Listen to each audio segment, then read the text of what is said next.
शुरू करते हाँ उस दो जहान दे पालनहार का नाम लैके जो सब ते बहुत ही रहमतां और बख्शिशां करने वाला है। अज दे सत्संग की शुरुआत ऐसे एक छोटे जे प्रश्न तो करांगे, सवाल तो करांगे और इसका जवाब तुसी देना है। सो तैयार हो फिर? सो सवाल तुहाडे मतलब का ही है, क्योंकि जब भी इंसान प्रेम शरधा नाल चल के मालिक के घर च आंदा है तो मालिक साडियां सारियां खुशियां का ख्याल रखते हैं कि जिहड़ा साडा प्यारा साडे कोल पहुंचा है फिर उन्होंने खुशियां नाल, रहमतां नाल, बरकतां नाल भरपूर करके भेजिए। इसलिए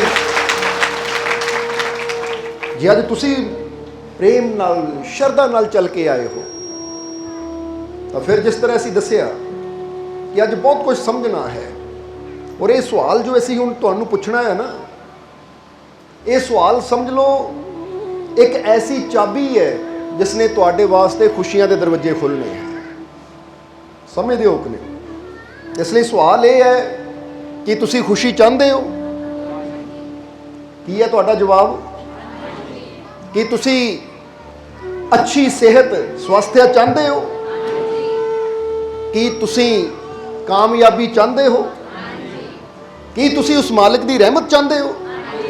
देखो 4 सवाल पूछे तुहानूं, है कि नहीं तुहाडे फायदे वाले? क्योंकि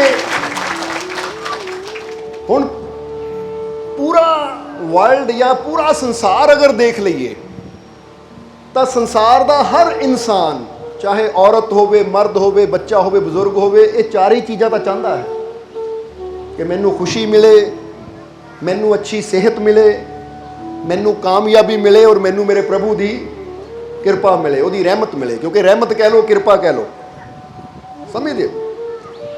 तुसी किसी को भी पूछो तो वो कभी ये नहीं कहेगा मैनू खुशी नहीं चाहिए, मैनू कामयाबी नहीं चाहिए, मैनू अच्छी सेहत नहीं चाहिए, मैनू सफलता नहीं चाहिए, या मैनू मेरे मालिक की किरपा, उसकी रहमत नहीं चाहिए। हर एक का जवाब यही होएगा, हाँ मैनू ये चाहिए है। जिदा कि तुसी क्या बोलो, चाहिए है कि नहीं? ये 4 ही चीज़ां चाहिए हैं। एक बार फिर, खुशी चाहिए है, अच्छी सेहत चाहिए है, कामयाबी चाहिए है और मालिक की किरपा, उसकी रहमत चाहिए है। हुण असीं चाहते हैं खुशी, असीं चाहते हैं कामयाबी, असीं चाहते हैं अच्छी सेहत, असीं चाहते हैं मालिक की रहमत। ये हो गई साडी चाहत, साडी इच्छा। पर की सिर्फ साडी चाहत करन दे नाल, साडी इच्छा करन दे नाल ये चीज़ सानू मिल जाएगी? जवाब दिओ सानू। कि सिर्फ साडे सोचण, हुण बंदा कहे मेरी चाहत है मेरे को गड्डी होवे इदां दी या मेरे को घर होवे इदां दा, तां की साडे सोचण दे नाल वो गड्डी सानू मिल जाएगी? कि कोई गड्डी, हुण आपां बंदा सोच रहा है कि मेरे को आ गड्डी होवे तो लै भी वो कंपनी का मैनेजर या मालिक आया, लै तू सोचिया सी चाबी लै ला गड्डी दी, इदां होएगा? बंदा सोचता है कि मेरे को इदां दी कोठी होवे, इदां दा मेरा घर होवे, तो कोई आवे और आके घर की चाबी तुहानू देवे कि लै बई आ तू घर बारे सोचिया सी, लै। इदां कदी हुंदा है? हुण अगर सानू मालिक की रहमत चाहिए है, अच्छी सेहत चाहिए है, खुशी चाहिए है, अगर सानू कामयाबी चाहिए है, तो सिर्फ साडी चाहत नाल, साडे सोचण नाल कुछ नहीं होना, उहदे वास्ते सानू कुछ करना पैना है। समझते हो कि नहीं? क्योंकि बिना कीतियां वो चीज़ तक असीं कदी पहुंच नहीं सकते। हाँ, चाहत होना पहला जरूरी है, क्योंकि पहला चाहत अंदर होनी चाहिए है, पहला इच्छा अंदर होनी चाहिए है। हुण एक बंदा बीमार है, अगर वो अंदर इच्छा ही नहीं है ठीक होने की तो कभी कोशिश भी नहीं करेगा। अगर एक इंसान अपनी सेहत नूं लैके या अपनी नाकामयाबी नूं लैके सोचता है, विचार करता है कि मैं नाकामयाब हाँ, मैनू कामयाबी चाहिए है, मैं बीमार हाँ, मैनू तंदुरुस्ती चाहिए है, या मैं दुखी हाँ, मैनू खुशी चाहिए है, पहला सोच आती है, फिर बंदा उहदे वास्ते विचार करता कि मैनू ये चाहिए तो मिलनी कित्थों है मैनू। समझ हो? क्योंकि बाद में की क्वेश्चन आता, प्रश्न आता है, चाहत अंदर पैदा हो गई, ਜਿੱਦਾਂ ਬੰਦਾ ਸੋਚਦਾ ਕਿ ਮੇਰੀ ਚਾਹਤ ਤਾਂ ਪੈਦਾ ਹੋ ਗਈ, ਮੈਂ ਆਹ ਚੀਜ਼ ਖਾਣੀ ਹੈ। ਹੁਣ ਚਾਹਤ ਤਾਂ ਪੈਦਾ ਹੋ ਗਈ, ਮੈਂ ਆਈਸਕ੍ਰੀਮ ਖਾਣੀ ਹੈ, ਉਦਾਹਰਨ ਦੇ ਰਹੇ ਹਾਂ। ਹੁਣ ਆਈਸਕ੍ਰੀਮ ਖਾਣ ਦੀ ਇੱਛਾ ਤਾਂ ਪੈਦਾ ਹੋ ਗਈ। ਹੁਣ ਅਗਲੀ ਗੱਲ ਕਿਹੜੀ ਹੈ? ਹੁਣ ਮੈਂ ਇਹ ਦੇਖਣਾ ਇਹ ਚੀਜ਼ ਮੈਨੂੰ ਮਿਲਣੀ ਕਿੱਥੇ ਹੈ, ਕਿਹੜੀ ਦੁਕਾਨ ਤੇ ਮੈਨੂੰ ਜਾਣਾ ਪੈਣਾ ਜਿੱਥੋਂ ਮੇਰੀ ਮਨਪਸੰਦ ਆਈਸਕ੍ਰੀਮ ਮੈਨੂੰ ਮਿਲੇਗੀ, ਜਾਂ ਮੇਰੀ ਮਨਪਸੰਦ ਚੀਜ਼ ਜੋ ਮੈਂ ਖਾਣਾ ਚਾਹੁੰਦਾ ਮੈਨੂੰ ਮਿਲੇਗੀ। ਹੁਣ ਜੇ ਬੰਦਾ ਸੋਚੇ ਕਿ ਮੈਂ ਘਰ ਬੈਠਾ ਇੱਛਾ ਹੀ ਕਰੀ ਜਾਵਾਂ, ਮੈਨੂੰ ਆਈਸਕ੍ਰੀਮ ਚਾਹੀਦੀ ਹੈ, ਹਾਂ ਮੈਂ ਆਈਸਕ੍ਰੀਮ ਖਾਣੀ ਹੈ, ਘਰ ਬੈਠਾ ਇੱਛਾ ਕਰੀ ਜਾਵਾਂ, ਤਾਂ ਉਹਦੇ ਨਾਲ ਆਈਸਕ੍ਰੀਮ ਘਰ ਨਹੀਂ ਆਣੀ।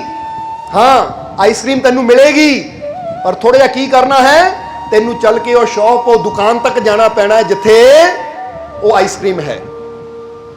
ਸਮਝਦੇ ਹੋ ਕਿ ਨਹੀਂ? ਇਸੇ ਤਰ੍ਹਾਂ ਹੁਣ ਸਾਨੂੰ ਸਾਰਿਆਂ ਨੂੰ ਖੁਸ਼ੀ ਚਾਹੀਦੀ ਹੈ, ਸਾਨੂੰ ਸਾਰਿਆਂ ਨੂੰ ਅੱਛੀ ਸਿਹਤ ਚਾਹੀਦੀ ਹੈ, ਸਾਨੂੰ ਸਾਰਿਆਂ ਨੂੰ ਕਾਮਯਾਬੀ ਚਾਹੀਦੀ ਹੈ, ਚਾਹੇ ਉਹ ਕਾਮਯਾਬੀ ਰੂਹਾਨੀਅਤ ਦੀ ਹੋਵੇ, ਚਾਹੇ ਉਹ ਕਾਮਯਾਬੀ ਦੁਨਿਆਵੀ ਹੋਵੇ, ਚਾਹੀਦੀ ਹੈ ਸਾਨੂੰ। ਕਿਉਂਕਿ ਦੁਨੀਆ ਤੇ ਵੀ ਬੰਦਾ ਕਾਮਯਾਬ ਹੋਣਾ ਚਾਹੁੰਦਾ ਹੈ ਕਿ ਮੈਂ ਜਿਹੜੇ ਬਿਜ਼ਨਸ, ਜਿਹੜੇ ਕਾਰੋਬਾਰ 'ਚ, ਜਿਹੜੇ ਵੀ ਕੰਮ 'ਚ ਮੈਂ ਕਦਮ ਵਧਾਵਾਂ, ਉਹ 'ਚ ਮੈਨੂੰ ਕਾਮਯਾਬੀ ਮਿਲੇ, ਜਾਂ ਮੈਂ ਮਾਲਿਕ ਦਾ ਸਿਮਰਨ ਕਰਾਂ, ਮੈਡੀਟੇਸ਼ਨ ਕਰਾਂ, ਧਿਆਨ ਕਰਾਂ, ਤਾਂ ਉੱਥੇ ਵੀ ਮੈਨੂੰ ਕਾਮਯਾਬੀ ਮਿਲੇ। ਹਰ ਕੋਈ ਕਾਮਯਾਬੀ ਚਾਹੁੰਦਾ ਹੈ ਔਰ ਹਰ ਕੋਈ ਉਹਦੀ ਰਹਿਮਤ ਵੀ ਚਾਹੁੰਦਾ ਹੈ। ਹੁਣ ਜਿਸ ਤਰ੍ਹਾਂ ਅਸੀਂ ਦੱਸਿਆ, ਇਹ ਸਵਾਲ ਇਹ ਉਸ ਚਾਬੀ ਦੀ ਤਰ੍ਹਾਂ ਹੈ ਜਿਸ ਨੇ ਸਾਡੇ ਵਾਸਤੇ ਇਹ ਚਾਰੇ ਦਰਵਾਜ਼ੇ ਖੋਲ੍ਹਣੇ ਆ। ਜਿੱਦਾਂ ਸਮਝ ਲਓ ਕਿ ਇੱਕ ਚਾਬੀ ਹੁੰਦੀ ਹੈ ਨਾ, ਉਹਨੂੰ ਦੰਦੇ ਹੁੰਦੇ ਆ, ਇੱਕ ਦੰਦਾ, ਦੂਜਾ ਦੰਦਾ, ਤੀਜਾ ਦੰਦਾ। ਦੇਖਿਆ ਨਾ ਕਿਸੇ ਕੋਲ ਚਾਬੀ ਹੈ ਨਾ, ਕਦੀ ਕੱਢ ਕੇ ਦੇਖਿਓ ਜੇਬ ਚੋਂ। એટલે ਚਾਬੀ ਬਣੀ ਹੁੰਦੀ ਤਾਂ ਪਲੇਨ ਨਹੀਂ ਹੁੰਦੀ ਸਿੱਧੀ, ਉਹਦੇ ਅੱਗੇ ਕੁਝ ਪੁਆਇੰਟ ਬਣੇ ਹੁੰਦੇ ਆ, ਕੁਝ ਦੰਦੇ ਬਣੇ ਹੁੰਦੇ ਆ ਚਾਬੀ ਦੇ, ਕਿ ਉਹ ਜਦੋਂ ਜਾਂਦੇ ਆ ਲੌਕ ਵਿੱਚ ਫਸਦੇ ਆ, ਚਾਬੀ ਘੁਮਾਈ ਜਾਂਦੀ ਹੈ ਤਾਂ ਫਿਰ ਉਹ ਲੌਕ ਖੁੱਲ ਜਾਂਦਾ ਹੈ, ਦਰਵਾਜ਼ਾ ਖੁੱਲ ਜਾਂਦਾ ਹੈ। ਸਮਝਦੇ ਹੋ? ਹੈ ਕਿਸੇ ਕੋਲ ਚਾਬੀ? ਕਿਉਂਕਿ ਜਰਾ ਸਮਝਾਣਾ ਸੌਖਾ ਹੋ ਜਾਂਦਾ ਹੈ। ਸਮਝਦੇ ਹੋ ਕਿ ਨਹੀਂ? ਚਲੋ ਉਹ ਚਾਬੀ ਦਿਓ, ਹਾਂ ਚਾਬੀ ਦਿਓ, ਕੋਈ ਚਾਬੀ ਦਿਓ। ਆਹ ਦੇਖੋ, ਕਿਉਂਕਿ ਕਈ ਵਾਰ ਬੰਦਾ ਸੋਚਦਾ ਦੰਦੇ ਨਹੀਂ, ਉਹ ਵੀ ਪਲੇਨ ਨਹੀਂ, ਉਹ 'ਚ ਵੀ ਲਾਈਨਾਂ ਆ, ਪਲੇਨ ਤਾਂ ਹੋ ਹੀ ਨਹੀਂ ਸਕਦੀ ਕਦੀ ਵੀ। ਹੁਣ ਆਹ ਦੇਖੋ, ਤੁਸੀਂ ਚਾਬੀ ਦੇਖਦੇ ਹੋ, ਦੰਦੇ ਆ ਅੱਗੇ। ਸਮਝਦੇ ਹੋ ਕਿ ਨਹੀਂ? ਇਹਨੂੰ ਆਪਾਂ ਦੰਦੇ ਕਹਿੰਦੇ ਆ। ਹੁਣ ਤੁਸੀਂ ਇੱਧਰ ਹਿਮਾਚਲ 'ਚ ਕੀ ਕਹਿੰਦੇ ਆ? ਦੰਦੇ ਕਹਿੰਦੇ ਆ। ਫੇਰ ਠੀਕ ਹੈ, ਤਾਂ ਹੀ ਚਾਬੀ ਮੰਗਾਈ ਹੈ ਕਿ ਬਾਅਦ 'ਚੋਂ ਕੋਈ ਪੁੱਛੇ ਕਿ ਮਾਲਕ ਕਹਿ ਤਾਂ ਗਏ ਪਰ ਹੁੰਦਾ ਕੀ ਹੈ ਉਹ। ਸਮਝਦੇ ਹੋ ਕਿ ਨਹੀਂ? ਇਸ ਲਈ ਥੋੜਾ ਦਿਖਾ ਕੇ ਸਮਝ ਆਣਾ ਆਸਾਨ ਹੋ ਜਾਂਦਾ ਹੈ। ਹੁਣ ਸੋਚੋ, ਅਗਰ ਇਹਨਾਂ ਨੂੰ ਕੱਟ ਦਿੱਤਾ ਜਾਵੇ ਔਰ ਕੱਲੀ ਆ ਉੱਪਰਲੀ ਡੰਡੀ ਜੇ ਰਵੇ ਤਾਂ ਤੁਸੀਂ ਲੌਕ ਖੋਲ ਲਓਗੇ। ਹੁਣ ਇਹ ਜਿਹੜੇ ਤਾਲੇ ਦੀ ਚਾਬੀ ਹੈ, ਜੇ ਇੱਥੇ ਤੁਸੀਂ ਥੋੜਾ ਜਿਹਾ ਵੀ ਇਹਨੂੰ ਕੱਟ ਦਿਓ ਨਾ, ਥੋੜਾ ਜਿਹਾ ਵੀ ਛੇੜਖਾਨੀ ਕਰਦੇ ਹੋ ਇਹਦੇ ਨਾਲ, ਚਾਹੇ ਇੱਕ ਦੰਦਾ ਹੀ ਕੱਟ ਦਿਓ, ਚਾਹੇ ਆ ਮੋਹਰਲਾ ਪਿਛਲਾ ਕੱਟ ਦਿਓ, ਤਾਂ ਉਹ ਲੋਕ ਖੁੱਲ ਜਾਏਗਾ। ਹੁਣ ਪਤਾ ਹੈ ਕਿ ਜੇ ਇਹ ਚਾਬੀ ਉਸ ਲੌਕ ਦੀ ਹੈ ਤਾਂ ਉਹ ਲੌਕ ਨੂੰ ਖੋਲਣ ਵਾਸਤੇ ਚਾਬੀ ਦੇ ਸਾਰੇ ਦੰਦੇ ਸਹੀ ਸਲਾਮਤ ਹੋਣੇ ਜ਼ਰੂਰੀ ਹੈ। ਅਗਰ ਇਹਨਾਂ ਚੋਂ ਇੱਕ 'ਚ ਵੀ ਕੋਈ ਗੜਬੜ ਹੁੰਦੀ ਹੈ ਤਾਂ ਅਸੀਂ ਉਹ ਲੌਕ ਕਦੀ ਖੋਲ ਹੀ ਨਹੀਂ ਪਾਵਾਂਗੇ। ਔਰ ਜੇ ਲੌਕ ਹੀ ਨਹੀਂ ਖੁੱਲੇਗਾ ਤਾਂ ਉਹਦੇ ਅੰਦਰ ਛੁਪੇ ਹੋਏ ਜਿੰਨੇ ਮਰਜ਼ੀ ਬੜੇ ਖਜ਼ਾਨੇ ਹੋਣ, ਅਸੀਂ ਕਦੀ ਉਹਨਾਂ ਤੱਕ ਪਹੁੰਚ ਨਹੀਂ ਪਾਵਾਂਗੇ। ਉਮੀਦ ਹੈ ਕਿ ਹੁਣ ਚਾਬੀ ਤੋਂ ਸਮਝ ਆ ਗਿਆ ਤੁਹਾਨੂੰ। ਹੁਣ ਇਹਦਾ ਕੋਈ ਰੋਲ ਨਹੀਂ ਹੈ, ਇਹ ਚਾਬੀ ਫੜੋ। ਹੁਣ ਅੱਗੇ ਚੱਲੀਏ। ਇਸੇ ਤਰ੍ਹਾਂ ਜਿੱਦਾਂ ਅਸੀਂ ਕੁਐਸਚਨ ਕੀਤਾ, ਤੁਹਾਨੂੰ ਖੁਸ਼ੀ ਚਾਹੀਦੀ ਹੈ, ਤੁਹਾਨੂੰ ਕਾਮਯਾਬੀ ਚਾਹੀਦੀ ਹੈ, ਤੁਹਾਨੂੰ ਅੱਛੀ ਸਿਹਤ ਚਾਹੀਦੀ ਹੈ, ਤੁਹਾਨੂੰ ਉਹ ਮਾਲਿਕ ਦੀ ਰਹਿਮਤ ਚਾਹੀਦੀ ਹੈ, ਤਾਂ ਸਮਝ ਲਓ ਇਹ ਚਾਰੇ ਚੀਜ਼ਾਂ ਇੱਕ ਦਰਵਾਜ਼ੇ ਦੇ ਪਿੱਛੇ ਹੈ। ਹੁਣ ਅਗਰ ਉਸ ਤੱਕ ਪਹੁੰਚਣਾ ਹੈ ਤਾਂ ਫਿਰ ਸਾਨੂੰ ਕੀ ਕਰਨਾ ਪੈਣਾ ਹੈ? ਉਹ ਦਰਵਾਜ਼ੇ ਨੂੰ ਖੋਲਣਾ ਜ਼ਰੂਰੀ ਹੈ। ਔਰ ਇਹ ਸਵਾਲ ਉਹਦੀ ਚਾਬੀ ਹੈ, ਪਰ ਹੁਣ ਦੰਦੇ ਕਿਹੜੇ ਹੈ?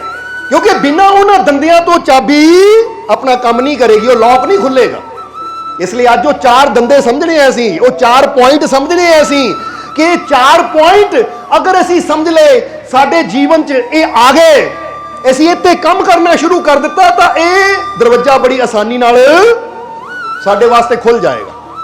ਔਰ ਜਦੋਂ ਦਰਵਾਜ਼ਾ ਖੁੱਲ ਗਿਆ ਤਾਂ ਫਿਰ ਜਿਹੜੀਆਂ ਚਾਰ ਇੱਛਾਵਾਂ ਹਨ ਤੁਹਾਡੀਆਂ, ਮੈਨੂੰ ਖੁਸ਼ੀ ਚਾਹੀਦੀ ਉਹ ਵੀ ਮਿਲ ਜਾਏਗੀ, ਮੈਨੂੰ ਅੱਛੀ ਸਿਹਤ ਚਾਹੀਦੀ ਉਹ ਵੀ ਮਿਲ ਜਾਏਗੀ, ਮੈਨੂੰ ਕਾਮਯਾਬੀ ਚਾਹੀਦੀ ਉਹ ਵੀ, ਜਵਾਬ ਦੇ ਦਿਓ, ਮੈਨੂੰ ਰਹਿਮਤ ਚਾਹੀਦੀ ਉਹ ਵੀ। ਹੁਣ ਬਸ ਇਹ ਕੀ ਨੂੰ ਸਮਝ ਲਈਏ, ਕੀ ਦਾ ਮਤਲਬ ਚਾਬੀ ਨੂੰ ਸਮਝ ਲਈਏ, ਸਮਝਦੇ ਹੋ? ਔਰ ਉਹਨਾਂ ਪੁਆਇੰਟਾਂ ਨੂੰ ਸਮਝ ਲਈਏ, ਫਿਰ ਸਾਡੇ ਵਾਸਤੇ ਦਰਵਾਜ਼ਾ ਖੁੱਲੇਗਾ ਔਰ ਜੀਵਨ 'ਚ ਕੋਈ ਘਾਟ, ਕੋਈ ਤੋਟ, ਕੋਈ ਕਮੀ ਨਹੀਂ ਸਾਨੂੰ ਰਹੇਗੀ। ਕਿਉਂਕਿ ਗੱਲ ਤਾਂ ਸਾਰੀ ਸਮਝਣ ਦੀ ਹੈ। ਸਮਝਦੇ ਹੋ ਕਿ ਨਹੀਂ? ਤਾਂ ਹੀ ਸਾਨੂੰ ਬਾਰ-ਬਾਰ ਪੁੱਛਣਾ ਪੈਂਦਾ ਕਿ ਸਮਝਦੇ ਹੋ ਕਿ ਨਹੀਂ। ਕਿਉਂਕਿ ਜੇ ਆ ਗਏ सत्संग विच बैठ भी गए पर समझे ना, तो वो सारा समझाना भी व्यर्थ हो जाता है, वो बैठना ही साडा व्यर्थ हो जाता है। क्योंकि सत्संग एक ऐसी जगह होती है जिथे असी कुछ सीख के जाना है, कुछ समझ के जाना है, और वो समझ सिर्फ ऐसी सुनना नहीं है, उन्होंने समझ के उते अमल भी करने की कोशिश करनी है। इसलिए 4 पॉइंट जो तुहानू दसने हैं, चाबी दे दंदे, जिहदे नाल ये चारे चीज़ां तुहानू मिलनियां है, इनू सुनना भी है, समझना भी है, और फिर इस ते अमल करने की कोशिश भी करनी है। क्योंकि जे एक भी दंदा चाबी का बिगड़ गया तो लॉक नहीं खुलना। हुण ये भी नाल नाल चैक करना है कि जे मेरे जीवन च अज उदासी है, यानी खुशी नहीं है, चिंता ज्यादा है, खुशी घट है, या मेरे जीवन च बीमारी ज्यादा है, तंदुरुस्ती है नहीं, या मेरे जीवन दे विच नाकामी ज्यादा है, कामयाबी है नहीं, या मेरे जीवन च जहमत ज्यादा है तो रहमत है नहीं, तो यदा मतलब है कि हाले असीं ये चाबी दे 4 दंदे तेज नहीं कीते, तां ही तो दरवाजा खुला नहीं। और अगर अज ये चाबी दे दंदियां नूं समझ के उस दरवाजे नूं चाबी ला देवांगे तो चारी चीज़ां बड़ी आसानी नाल साडे जीवन च आ जाणगियां। हुण जरा गौर करना, हुण चाबी दे 4 दंदियां दी गल करिए उस तो पहला, क्योंकि फिर दिमाग चों ना निकल जावे, ही दसना चाहांगे। बच्ची ने शब्द गाया मन्नत ने, बड़ा प्यारा लगा, पहली बार सुनिया शब्द असीं, पर यदि जो एक एक लफ्ज असीं सुन रहे सी ना, तो बड़ा ऐसी गहराई में जा रहे सी। तुसीं तां देख रहे सी बच्चा गा रहा है, पर असीं एक एक लाइन की गहराई में जा रहे सी। हुण जरा गौर करना, अगर देखा जाए तो इन्हें पहली लाइन जो कही सी कि सतगुर फूल बनेंगे मैं खुशबू बनूंगी, बगिया में मिलेंगे मालिक मेरे, मालिक फूल बनेंगे मैं खुशबू बनूं। हुण इत्थे बड़ी गल समझण वाली है, ये साडे जीवन की तरफ इशारा है। कादी तरफ इशारा है? साडे जीवन की तरफ इशारा है। क्योंकि याद रखो, एक पासे मालिक है परमात्मा है, दूजे पासे इंसान है। अगर इंसान ने संपूर्ण होना है तो इनू मालिक नाल जुड़ना ही पैना, फिर ही संपूर्णता है। समझते हो कि नहीं? हुण एक पासे फुल है, और अगर फुल खुशबू तो बिना है तो भी अच्छा नहीं लगता, तो तुसीं ये भी जानते हो कि बिना फुल तो खुशबू भी कदी नहीं हो सकती, एक दूजे नाल जुड़े हुए हो। इसलिए इशारा की है जो असीं समझना है कि कदी अपने आप नूं कल्ले ना समझो, कदी ये ना कहो कि मेरा कोई है नहीं, क्योंकि तुहाडी जिंदगी अगर है ना, ये उसी तरह जे खुशबू है तो इसदा मतलब फुल भी है, ता ही खुशबू है। जे फुल ना होवे तो खुशबू भी कदी नहीं होएगी। इसका मतलब की है, जे अज तुसी हो तो तुहानू बनाने वाला तुहाडा मालिक भी है। कदी कल्ले ना समझो अपने आप नूं, क्योंकि तुहाडा होना ही ये सबूत है कि तुहानू बनाने वाला तुहाडा वो मालिक है, वो सर्वशक्तिशाली परमात्मा है जिसने तुहानू जिंदगी दी है। क्योंकि जे वो जिंदगी ना दिंदा तो फिर ये जिंदगी कदी होनी सी। समझते हो कि नहीं? हुण फर्ज करो कोई एक इंसान इत्थे खड़ा है, जे ओदी उम्र चाहे 30 साल ले लो, 35 साल ले लो, कोई देख के कहे ओहदा कोई पे है नहीं, तो मनने वाली गल है, पे है नहीं, इसकी मां है नहीं कोई भी, तो भाई कित्थों आया, किते पेड़ नाल थोड़ी तोड़िया इहनूं, माता पिता ने जन्म दिता है। हुण जिस तरह बंदे नूं पता है कि जे इंसान है तो इहनूं जन्म देने वाले माता पिता भी है, कोई शंका नहीं है, कोई शक नहीं है, यकीन है। इसी तरह इस गल ते उस तो भी ज्यादा यकीन करो कि जे असीं हाँ तो सानू जीवन देण वाला, सानू जिंदगी देण वाला, सानू ये सारियां दातां देण वाला वो परमात्मा भी है। क्योंकि माता पिता तो सिर्फ जरिया हुंदे है, जिंदगी तो कौन दिंदा है? जे माता पिता के हथ च बच्चे नूं पैदा करना होवे तो दुनिया ते बहुत माता पिता इदां दे आ जिहड़े बच्चे वास्ते तरस रहे और उन्होंने कोई औलाद ही नहीं है। जे माँ बाप के हथ च होवे कि मैं जन्म देना है बच्चे नूं, तो फिर कोई ऐसा माता पिता दुनिया ते होवे ही ना जिन्हां दी औलाद ना होवे, फिर तो सारे ही माता पिता बच्चों नूं गोदी च लैके खेडदे होण। पर जदों इंसान की शादी नूं कई साल हो जाते हैं, औलाद नहीं हुंदी, फिर बंदा कित्थे जाके बेनती करता है कि ऐ मेरे मालिक, ऐ मेरे परमात्मा, ऐ मेरे रब, कृपा कर साडी झोली खुशियां ना भर, सानू औलाद की दात दे। इत्थों पता लगता है औलाद देण वाला वो रब है, माता पिता नहीं है। माता पिता तो एक जरिया है। किद्दां है जरिया? पता ना किहनूं कहंदे है? कि जिद्दां समझ लो कि पानी बनाया परमात्मा ने, भोजन बनाया परमात्मा ने, यानी धरती तो भोजन ਉਹਦੀ ਰਹਿਮਤ ਨਾਲ ਨਿਕਲਦਾ ਹੈ। पर ਜਦੋਂ ਹੁਣ ਉਹ थाली 'ਚ ਪਾ ਕੇ ਤੁਹਾਡੇ ਮੂਹਰੇ ਆਂਦਾ ਹੈ ਤਾਂ ਚਾਹੇ ਰਸੋਈਏ ਨਾ ਬਣਾਇਆ ਹੈ, ਚਾਹੇ ਉਹ ਲਿਆਉਣ ਵਾਲਾ ਕੋਈ ਤੁਹਾਡਾ ਸੇਵਕ ਹੈ ਜਿਹੜਾ ਲਿਆ ਕੇ ਅੱਗੇ ਰੱਖ ਰਿਹਾ, ਉਹ ਜਰੀਆ ਹੈ ਭੋਜਨ। ਤਾਂ ਹੁਣ ਬੰਦਾ ਜੇ ਕਵੇ ਲੈ ਬਈ ਇਹ ਭੋਜਨ ਇਸ ਵੇਟਰ ਨੇ ਬਣਾਇਆ ਹੈ ਜਿਹੜਾ ਰੈਸਟੋਰੈਂਟ 'ਚ ਮੈਨੂੰ ਦੇ ਰਿਹਾ ਹੈ, ਤਾਂ ਉਹਨਾਂ ਨਹੀਂ ਬਣਾਇਆ, ਉਹ ਤਾਂ ਸਿਰਫ ਅੰਦਰੋਂ ਲਿਆ ਕੇ ਤੇਰੇ ਮੂਹਰੇ ਰੱਖ ਰਿਹਾ ਹੈ। ਸਮਝਦੇ ਹੋ? ਜਾਂ ਬੰਦਾ ਕਵੇ ਅੰਦਰ ਜਿਹੜਾ ਰਸੋਈਆ ਰੋਟੀ ਬਣਾ ਰਿਹਾ ਹੈ, ਜਾਂ ਤੁਸੀਂ ਆਪ ਦੇਖ ਲਓ, ਕਿਉਂਕਿ ਤੁਸੀਂ ਬੈਠੇ ਹੋ ਰੋਜ਼ ਰੋਟੀਆਂ ਬਣਾਉਂਦੇ ਹੋ ਕਿ ਨਹੀਂ, ਰੋਜ਼ ਸਬਜ਼ੀ ਬਣਾਉਂਦੇ ਹੋ ਕਿ ਨਹੀਂ, ਤਾਂ ਜ਼ਰਾ ਸੋਚੋ ਇਹ ਦਾਲ ਤੁਸੀਂ ਪੈਦਾ ਕਰਦੇ ਹੋ, ਇਹ ਰੋਟੀ ਤੁਸੀਂ ਪੈਦਾ ਕਰਦੇ ਹੋ, ਤੁਸੀਂ ਤਾਂ ਸਿਰਫ ਬਾਜ਼ਾਰੋਂ ਖਰੀਦਦੇ ਹੋ। ਹੁਣ ਪੁੱਛੇ ਉਹ ਦੁਕਾਨਦਾਰ ਕਿੱਥੋਂ ਲਿਆਂਦਾ ਹੈ? ਦੁਕਾਨਦਾਰ ਕਿਸਾਨ ਤੋਂ ਲਿਆਂਦਾ ਹੈ। ਕਿਸਾਨ ਕਿੱਥੋਂ ਲੈਂਦਾ ਹੈ? ਕਿਸਾਨ ਧਰਤੀ ਤੋਂ ਲੈਂਦਾ ਹੈ। ਤਾਂ ਧਰਤੀ 'ਚ ਕਿੱਥੋਂ ਆਉਂਦਾ ਹੈ? ਜਵਾਬ ਦਿਓ ਸਾਨੂੰ। ਕਿਸਾਨ ਪਾਉਂਦਾ ਉੱਥੇ? ਕਿਸਾਨ ਤਾਂ ਸਿਰਫ ਇੱਕ ਦਾਣਾ ਪਾਉਂਦਾ, ਇੱਕ ਆਲੂ ਪਾਉਂਦਾ, ਕਿਉਂਕਿ ਆਲੂ ਕਹਿ ਦਈਏ ਆਲੂਆਂ ਦੀ ਫਸਲ ਦਾ ਟਾਈਮ ਹੈ। ਕਿਸਾਨ ਤਾਂ ਇੱਕ ਆਲੂ ਪਾਉਂਦਾ ਹੈ, ਪਰ ਉਹ ਆਲੂ ਦੇ ਅੰਦਰੋਂ ਬੂਟਾ ਪੈਦਾ ਕੌਣ ਕਰਦਾ ਹੈ ਔਰ ਉਹਦੇ ਅੰਦਰ ਹਜ਼ਾਰਾਂ ਫਲ ਪੈਦਾ ਕੌਣ ਕਰਦਾ ਹੈ? ਇਹ ਉਹ ਤਾਕਤ ਹੈ। ਇਸ ਲਈ ਬੰਦਾ, ਇਨਸਾਨ, ਔਰਤ ਹੋਵੇ ਮਰਦ ਹੋਵੇ, ਜਰੀਏ ਹੈ ਜ਼ਿੰਦਗੀ ਦੇਣ ਵਾਲਾ, ਜੀਵਨ ਦੇਣ ਵਾਲਾ, ਪੈਦਾ ਕਰਨ ਵਾਲਾ। ਚਾਹੇ ਉਹ ਪੇੜ ਹੈ, ਪੌਦੇ ਹੈ, ਪਸ਼ੂ ਹੈ, ਪੰਛੀ ਹੈ, फल है, फ्रूट है, हर चीज नूं जिंदगी देने वाला, जीवन देने वाला वो मालिक है। इको ही ताकत है। हुण इत्थों ही कई बार कई कह दिंदे है नहीं कोई रब, है नहीं कोई परमात्मा। जरा हुण गौर करना, याद रखो, जे एक छोटी जी सब्जी भी है ना, तुसीं कह लो बड़ी गल तां की करनी, जे एक गुलाब दा फुल भी है, एक तुहाडे हत्थ 'च गोभी आलू भी फड़िया होया है ना, तो इहदा मतलब है वो रब है, वो परमात्मा है, क्योंकि उस तों बिना इह हो ही नहीं सकता, उस तो बिना हो ही नहीं सकता। पर जिहड़ा इंसान कहे मैं नहीं मानता रब नूं, है नहीं रब, तो फिर उत्थे की है? उत्थे मतलब की है? हुण उही गल है, जे कोई कहे मैं नहीं मानता बच्चे दे कोई माता पिता है, मैं नहीं मानता ते माता पिता है, तो फिर तुसीं की कहोगे? ये कहोगे गल सच्ची है, या ये कहांगे वो इहदा दिमाग हिलिया लगदा भाई, ये दिमाग ही हिलिया लगदा, छड्डो इन्हां की बहस करनी। दो ही गल्लां होणगीआं, या तां तुसीं कहोगे बंदा सच्चा है, पर तुहानू पता है सच्चाई नहीं है, फिर भी हो रहा होया अपनी गल ते, तो तुसीं पता की कहना? मत्था ना मारो इहदे नाल। इशारा ही बहुत हुंदा है। कई बार देखे ना ज्यादा बहस करने वाले दूरों टाइम ना खराब कर। हुण असीं कई बार कहांगे कि अज इंसान दे ना मोबाइल ते कोई झरीट मार देवे, बंदा लड़न पैंदा, मेरा मोबाइल खराब कर दिता। गड्डी ते झरीट मार दे, बंदा लड़न पैंदा, मेरी गड्डी खराब कर दित्ती। अज किसी होर चीज़ ते तुहाडा बर्तन, एक कच का गिलास है या कप है, कोई तोड़ देवे, तुसीं लड़न पैंदे, मेरा कप तोड़ दिता। हुण ओह चीज़ां वास्ते तुसीं लड़दे हो जिहड़ियां कि दुबारा मिल जाणियां है, पर कदी उन्हां चीज़ां वास्ते भी फिक्र कर लिया करो जिहड़ियां दुबारा मिलनियां नहीं है। ओह किहड़ियां? तुहाडा कीमती समा है। जदों इदां कोई बहस वसाइए विच तुहाडा टाइम खराब करदा है ना, ते सब तो बड़ी कमी है, घाटा है जिहड़ा तुहानूं पै रिहा। इसलिए बहस विच कदी अपना समा खराब ना करो। मौलाना रूमी ने तो बड़ी प्यारी गल कही है। मौलाना रूमी कहते बहस में समा वो खराब करते हैं जिन्हां को होर कुछ करन दा समा ही है नहीं। यानी जिन्हां ने अगे बढ़ना होवे ना, जिद्दां कहते ना बड़ी मंजिलों के मुसाफिर छोटे छोटे झगड़ों में नहीं पड़ते, कि जिन्हां दी मंजिल बड़ी होवे ना, कि मैं ओ दूर पहुंचना है, वो छोटी छोटियां गल्लां दी फिक्र नहीं करते। वो कहते आले दुआले कौन बोल रहा है, छड्डो, क्योंकि जे इन्हां नाल उलझ गया तो अपनी मंजिल तक मैं कदी पहुंच नहीं सकता। इसलिए मेरा ध्यान तो मंजिल वाल है, एक ही बोल रहे हैं, छड्डिए अगे वधिए।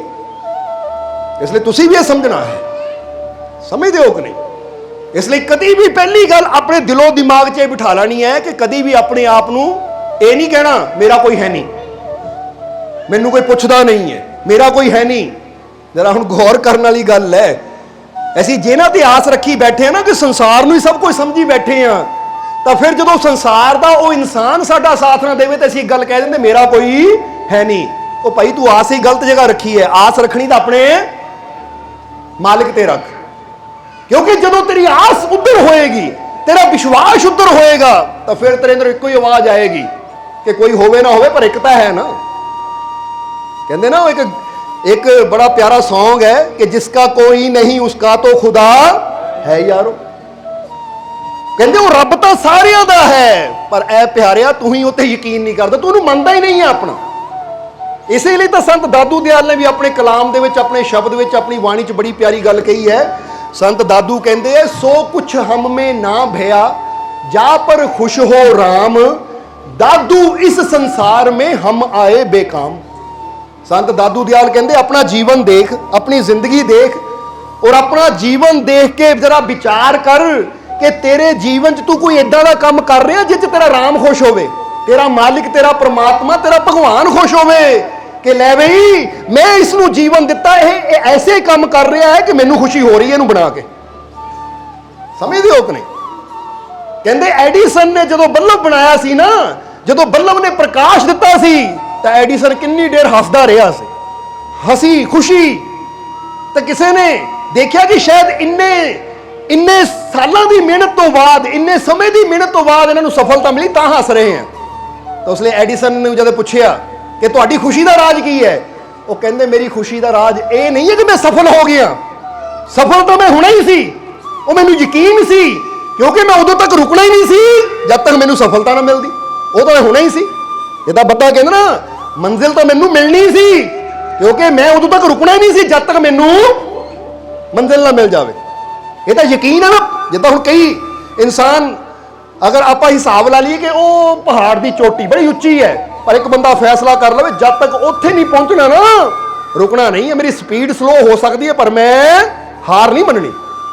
ਹੁਣ ਜਿਹਦਾ ਵਿਸ਼ਵਾਸ ਇਦਾਂ ਦ੍ਰਿੜ ਹੋਵੇ, ਦ੍ਰਿੜ ਨਿਸ਼ਚੇ ਹੋਵੇ, ਉਹਨੂੰ ਕੋਈ ਸ਼ੱਕ ਨਹੀਂ ਹੁੰਦੀ ਆਪਣੀ ਮੰਜ਼ਿਲ ਤੱਕ ਪਹੁੰਚਣ 'ਚ। ਉਹਨੂੰ ਪਤਾ ਹੈ, ਸੋਚ ਲਿਆ ਹੈ, ਜਾਂ ਤਾਂ ਮਰੂੰਗਾ ਜਾਂ ਕਰੂੰਗਾ, ਜਾਂ ਤਾਂ ਮਰੂੰਗਾ ਜਾਂ ਫਿਰ ਕਰੂੰਗਾ। ਹੁਣ ਜਿਹਨਾਂ ਦੀ ਸੋਚ ਐਸੀ ਹੋਵੇ ਫਿਰ ਉਹਨਾਂ ਨੂੰ ਪਤਾ ਮੈਨੂੰ ਮੰਜ਼ਿਲ ਮਿਲਣੀ ਵੀ ਜ਼ਰੂਰ ਹੈ। ਸੋ ਐਡੀਸਨ ਨੇ ਕਿਹਾ ਕਿ ਇਹ ਤਾਂ ਮੈਨੂੰ ਯਕੀਨ ਸੀ ਕਿ ਇਹ ਕੰਮ 'ਚ ਮੈਂ ਸਫਲ ਹੋਣਾ ਹੀ ਹੈ। ਉਹ ਕਹਿੰਦੇ ਜੀ ਫਿਰ ਕਿਸ ਚੀਜ਼ ਦੀ ਖੁਸ਼ੀ? ਉਹ ਕਹਿੰਦੇ ਖੁਸ਼ੀ ਮੈਨੂੰ ਇਹ ਚੀਜ਼ ਦੀ ਹੈ ਕਿ ਹੁਣ ਸਾਰਿਆਂ ਘਰਾਂ 'ਚੋਂ ਅੰਧੇਰਾ ਦੂਰ ਹੋ ਜਾਏਗਾ, ਚਾਰੋਂ ਪਾਸੇ ਪ੍ਰਕਾਸ਼ ਹੋ ਜਾਏਗਾ। ਖੁਸ਼ੀ ਮੈਨੂੰ ਇਹ ਕਿ ਮੈਂ ਕੁਝ ਐਸਾ ਇਨਵੈਂਸ਼ਨ ਕੀਤਾ ਹੈ, ਮੈਂ ਕੁਝ ਐਸੀ ਖੋਜ ਕੀਤੀ ਹੈ ਜਿਹਦਾ ਲਾਭ ਪੂਰਾ ਸੰਸਾਰ ਲਏਗਾ, ਇਹ ਮੈਨੂੰ ਖੁਸ਼ੀ ਹੈ। ਨਹੀਂ ਤਾਂ ਬੰਦਾ ਆਪਣੇ ਵਾਸਤੇ ਹੀ ਕਰਕੇ ਆ ਨਵਾਂ ਸੂਟ ਲੈ ਲਿਆ, ਮੈਨੂੰ ਬੜਾ ਚੰਗਾ, ਬੜਾ ਖੁਸ਼ ਹਾਂ ਮੈਂ, ਉਹ ਆਪਣੇ ਵਾਸਤੇ ਖੁਸ਼ੀ ਹੋਈ ਜਾ ਤੂੰ ਕਦੀ ਇਦਾਂ ਦਾ ਵੀ ਕੁਛ ਕਰਕੇ ਦੂਜਿਆਂ ਨੂੰ ਖੁਸ਼ੀ ਹੋਵੇ। ਨਹੀਂ ਤਾਂ ਸੋਚੋ ਜ਼ਰਾ, ਤੁਹਾਡੀ ਖੁਸ਼ੀ ਸਿਰਫ ਆਪਣੇ ਤੱਕ ਹੀ ਹੈ। ਆਪਣੇ ਤੱਕ ਕਿੱਦਾਂ ਹੈ? ਆ ਮੈਨੂੰ ਭੁੱਖ ਲੱਗੀ ਹੈ, ਮੈਨੂੰ ਰੋਟੀ ਚਾਹੀਦੀ, ਕੋਲ ਬੈਠਾ ਭੁੱਖਾ ਮਰਦਾ ਮਰੀ ਜਾਵੇ, ਉਹਦੀ ਖੁਸ਼ੀ ਦਾ ਮੈਂ ਠੇਕਾ ਲਿਆ ਹੈ। ਸਰਦੀ ਬੜੀ ਹੈ, ਮੈਨੂੰ ਗਰਮ ਕੱਪੜਾ ਚਾਹੀਦਾ ਹੈ, ਉਹ ਸਰਦੀ ਠੁੱਠਰ ਕੇ ਮਰ ਜਾਵੇ, ਮੈਂ ਉਹਦਾ ਠੇਕਾ ਲਿਆ ਹੈ। ਹੁਣ ਕੋਈ ਪੁੱਛੇ ਐਡੀਸਨ ਨੇ ਠੇਕਾ ਲਿਆ ਸੀ ਜਾਂ ਰਾਈਟ ਬ੍ਰਦਰ ਨੇ ਪਲੇਨ ਦੀ ਇਜਾਦ ਕੀਤੀ ਠੇਕਾ ਲਿਆ ਸੀ? ਜੇ ਉਹ ਨਾ ਖੋਜਾਂ ਕਰਦੇ ਤਾਂ ਅੱਜ ਅਸੀਂ ਇੱਕ ਦੇਸ਼ ਤੋਂ ਦੂਜੇ ਦੇਸ਼ ਜਾਣਾ ਸੀ। ਹੁਣ ਜਿਨ੍ਹਾਂ ਨੇ ਗੱਡੀਆਂ ਦੀ ਖੋਜ ਕੀਤੀ, ਤੁਸੀਂ ਮੋਟਰਸਾਈਕਲ ਤੇ ਚੱਲ ਕੇ ਆਏ ਹੋ, ਤੁਸੀਂ ਸਕੂਟਰ ਤੇ ਚੱਲ ਕੇ ਆਏ ਹੋ, ਕਾਰ 'ਚ ਚੱਲ ਕੇ ਆਏ ਹੋ, ਇਹਦੀ ਖੋਜ ਤੁਸੀਂ ਕੀਤੀ ਹੈ? ਜਵਾਬ ਦਿਓ ਸਾਨੂੰ। ਇਹਦਾ ਮਤਲਬ ਖੋਜ ਕਿਸੇ ਨੇ ਕੀਤੀ, ਫਾਇਦਾ ਤੁਸੀਂ ਲੈ ਰਹੇ ਹੋ। ਉਹ ਕੁਛ ਨਾ ਕੁਛ ਐਸਾ ਕਰ ਗਏ ਜਿਹਦੇ ਨਾਲ ਸਾਰਾ ਸੰਸਾਰ ਉਹਦਾ ਫਾਇਦਾ ਲੈ ਰਿਹਾ ਹੈ। ਹੁਣ ਤੁਸੀਂ ਸੋਚੋ, ਮੈਂ ਐਸਾ ਕੀ ਕਰਦਾ ਆ, ਮੈਂ ਆਪਣੀ ਜ਼ਿੰਦਗੀ 'ਚ ਐਸਾ ਕੀ ਕਰਦਾ ਜਿਹੜਾ ਮੈਂ ਕਹਾਂ ਦੂਜਿਆਂ ਨੂੰ ਖੁਸ਼ੀ ਮਿਲ ਰਹੀ ਹੈ। ਬਲਕਿ ਬੰਦਾ ਆਪਣੀ ਜ਼ਿੰਦਗੀ ਨੂੰ ਦੇਖੇ ਤਾਂ ਬੰਦੇ ਦੀ ਜ਼ਿੰਦਗੀ ਐਸੀ ਹੈ ਕਿ ਮੈਂ ਖੁਸ਼ੀ ਦੇਣ ਵਾਲਾ ਕੰਮ ਕੋਈ ਕਰਦਾ ਨਹੀਂ, ਦੁੱਖ ਦੇਣ ਵਾਲਾ ਕੰਮ ਬਹੁਤ ਕਰਦਾ ਮੈਂ। ਮੇਰੀ ਵਜ੍ਹਾ ਨਾਲ ਖੁਸ਼ੀ ਤਾਂ ਕਿਸੇ ਦੇ ਚਿਹਰੇ ਤੇ ਆਂਦੀ ਨਹੀਂ ਹੈ, ਪਰ ਮੇਰੀ ਵਜ੍ਹਾ ਨਾਲ ਦਿਲ ਕਈਆਂ ਦੇ ਟੁੱਟਦੇ, ਕਿਉਂਕਿ ਮੈਂ ਨਿੰਦਿਆ ਕਰਦਾ, ਮੈਂ ਬੁਰਾ ਬੋਲਦਾ, ਮੈਂ ਝਗੜਾ ਕਰਦਾ ਤਾਂ ਦਿਲ ਬਹੁਤ ਟੁੱਟਦੇ। ਜਰਾ ਹੁਣ ਸਮਝਣਾ। ਹੁਣ ਸਾਨੂੰ ਇੱਥੇ ਬੜੇ ਮਾਲਕਾਂ ਦਾ ਇੱਕ ਬੜਾ ਪਿਆਰਾ ਕਿੱਸਾ ਯਾਦ ਆ ਗਿਆ। ਇੱਕ ਵਾਰ ਨਾ ਬੜੇ ਮਾਲਕ ਸਤਸੰਗ ਤੇ ਗਏ। ਹੁਣ ਸਤਸੰਗ ਤੇ ਗਏ, ਗਰਮੀਆਂ ਦੇ ਦਿਨ ਸੀ, ਗਰਮੀਆਂ ਦੇ ਦਿਨ ਸੀ। ਤਾਂ ਜਦੋਂ ਮਾਲਕ ਸਤਸੰਗ ਤੇ ਗਏ ਤਾਂ ਇੱਧਰ ਗੁਰਦਾਸਪੁਰ ਵਾਲ ਦੀ ਘਟਨਾ ਆਇਆ ਹੈ। ਗੁਰਦਾਸਪੁਰ ਵਾਲ ਦੀ ਘਟਨਾ ਹੈ ਕਿ ਸਤਸੰਗ ਤੇ ਜਦੋਂ ਮਾਲਕ ਗਏ ਤਾਂ ਮਾਲਕ ਗੱਡੀ 'ਚ ਉਤਰੇ ਤਾਂ ਉਹ ਡਰਾਈਵਰ ਨੇ ਗੱਡੀ ਨਾ ਇੱਕ ਅੰਬ ਦੇ ਪੇੜ ਥੱਲੇ ਖੜੀ ਕਰ ਦਿੱਤੀ, ਕਿਉਂਕਿ ਗਰਮੀਆਂ ਦੇ ਦਿਨ ਸੀ, ਗੱਡੀ ਧੁੱਪੇ ਖੜੀ ਹੋਵੇ ਤਾਂ ਉੱਦੀ ਤਪ ਜਾਂਦੀ, ਔਰ ਉਦੋਂ ਏਸੀ ਤਾਂ ਹੁੰਦੇ ਨਹੀਂ ਸੀ ਗੱਡੀਆਂ 'ਚ। ਕਿਉਂਕਿ ਜਿਹੜੀ ਮਾਲਕਾਂ ਦੀ ਗੱਡੀ ਤੁਸੀਂ ਦੇਖਦੇ ਹੋ ਦਰਬਾਰ ਤੇ ਜਿਹੜੇ ਗਏ ਹੈ, ਤੁਸੀਂ ਦੇਖਿਆ ਫੀਟ ਗੱਡੀ ਖੜੀ ਹੈ ਦਰਬਾਰ ਤੇ, ਉਹ ਬੜੇ ਮਾਲਕਾਂ ਦੀ ਗੱਡੀ ਹੈ। ਇਹ ਉਸੇ ਗੱਡੀ ਦੀ ਗੱਲ ਹੈ, ਉਸੇ ਮਾਲਕਾਂ ਦੀ ਕਾਰ ਦੀ ਗੱਲ ਹੈ। ਉਸ ਵੇਲੇ ਏਸੀ ਤਾਂ ਹੁੰਦੇ ਨਹੀਂ ਸੀ, ਇਸ ਲਈ ਡਰਾਈਵਰ ਨੇ ਸ਼ਾਮੇ ਗੱਡੀ ਖੜੀ ਕੀਤੀ ਕਿ ਗਰਮੀ ਬਹੁਤ ਹੈ, ਗੱਡੀ ਸ਼ਾਮੇ ਰਹੇਗੀ, ਠੰਡੀ ਰਹੇਗੀ। ਔਰ ਮਾਲਕ ਅੰਦਰ, ਜਿੱਥੇ ਜਿਨ੍ਹਾਂ ਦੇ ਘਰ ਸਤਸੰਗ ਸੀ, ਮਾਲਕ ਅੰਦਰ ਚਲੇ ਗਏ। ਸਤਸੰਗ ਦੀ ਸਮਾਪਤੀ ਤੋਂ ਬਾਅਦ ਡਰਾਈਵਰ ਘਬਰਾਇਆ ਜਿਹਾ ਮਾਲਕਾਂ ਕੋ ਆਇਆ। सब्सक्राइब कीजिए सर्व संध्या दरबार कांटिया शरीफ चैनल को और बेल आइकन दबाइए मालिक जी के लेटेस्ट सत्संग की वीडियो को सबसे पहले देखने के लिए।